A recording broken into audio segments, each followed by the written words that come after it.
Well, thank you so much for joining me for this brief devotion today. I've titled this devotion Addiction versus Dependence. I remember vividly back in my alcoholic days, uh, after I quit, I went to this group session to those of us who were like me, quitting, giving up their addiction to alcohol. And before I got a couple of feet into the door, I was overwhelmed by smoke, so much so that I could hardly breathe, and I smoked at the time even. And I could barely see the people because of the smoke. The coffee was running like a river that overflowed its banks. So I just turned around, got in my car, and I thought, on the way home, I thought, it seems like many of those in this group, they've just simply exchanged one addiction for another.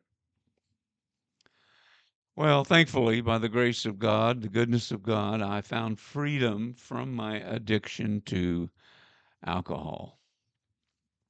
And it didn't take long at all for the Lord to start working on my other addictions. Over a period of time, the Lord put his finger on those things that I couldn't say no to. And he made it abundantly clear to me in my times of prayer that he could not use me in the way that he wanted to use me as long as I was still trapped, enslaved to these addictions. So, what is the difference between addiction and dependence? No doubt both words can be used interchangeably.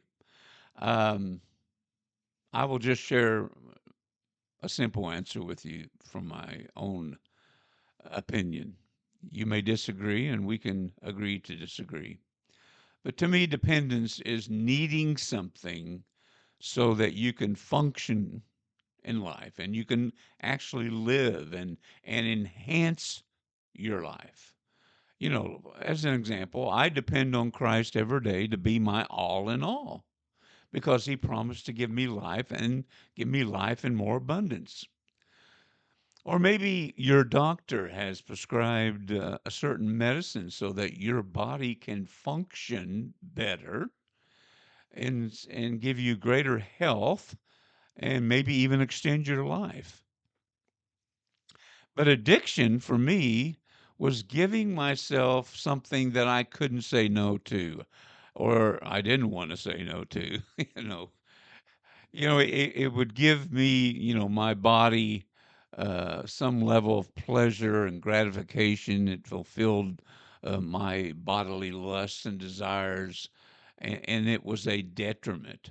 This addiction was a detriment to how I functioned in life.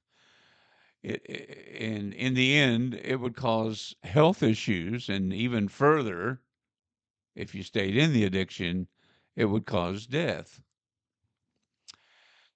Now, if you've lived on this planet long enough, you probably already discovered that when most people, talk about addiction, it seems they're primarily referring to illegal drugs and alcohol. Rightly so. I mean, illegal drugs, kill close to 100,000 people a year in America, and alcoholism causes around 175,000 deaths a year in America. But if you want to dig deeper to address addiction, that are rarely mentioned, by the way, overeating and poor diet contributes to over 670,000 deaths each year in the U.S. The Bible says in Proverbs 23:20, be not among the drunkards or among the gluttonous eaters. For the drunkard and the glutton will come to poverty, and slumber will clothe them with rags. How about sexual immorality concerning the body? Lust, adultery, porn, incest, sexual addiction, wow, has caused a multitude of ruined relationships, families, and even health concerns that can last a lifetime. Smoking causes more than 480,000 deaths a year in the US, not counting the 41,000 deaths from exposure to secondhand smoke. So, and if you even want to dig even deeper into the human experience, the Bible speaks of coveting, gossip, slander, lying, anger, fits of anger, jealousy. All of these inflict damage to the lives of so many people. And so for us uh, who follow Christ, we're disciples of Jesus. We know too well these words that Paul tells us in 1 Corinthians 3. Do you not know that you are God's temple and that God's Spirit dwells in you? If anyone destroys God's temple, God will destroy him. For God's temple is holy, and you are that temple.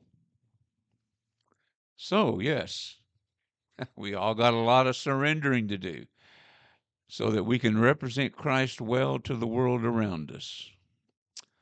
But we have to want it. Something to think about, dear friends. Until next time, may the Lord bless.